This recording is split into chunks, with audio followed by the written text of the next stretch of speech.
आज या निमित्ताने आपल्याला एवढंच सांगतो की आपल्याला खूप मजल गाठायची आहे। शेती क्षेत्रामध्ये खूप परिवर्तन करायचं आहे।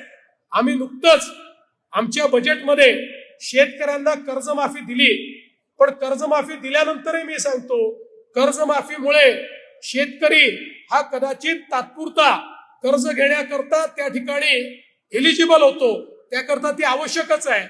पण लॉंग टर्म मध्ये शेतकऱ्याला दुष्टचक्रातनं बाहेर काढायचं असेल तर शाश्वत शेतीचं मॉडेल हेच त्याच्यावर उपाय आहे, आणि ते मॉडेल तयार करण्याची जबाबदारी ही आमच्या कृषी स्नातकांची आहे, कृषी क्षेत्रातल्या संशोधकांची आहे, कृषी वैज्ञानिकांची आहे, आणि कृषी क्षेत्रात केंद्र आणि राज्य सरकारच्या ज्या वेगवेगळ्या संस्था काम करतायत त्या सगळ्या संस्थांची जबाबदारी आहे।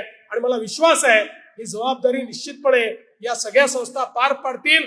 आणि आज ज्यांना आपण पदवी प्रदान केलेली आहे हे सगळे आमचे ग्रॅज्युएट्स मैदानात जाऊन शेतीशी मातीशी आपला संबंध प्रस्थापित करून निश्चितपणे शेती आणि मातीला त्या ठिकाणी समर्पित होऊन त्याच्या विकासाकरता प्रयत्न करतील हा विश्वास मी व्यक्त करतो, आणि त्यांना मनापासून त्यांच्या भावी आयुष्याकरता शुभेच्छा देतो।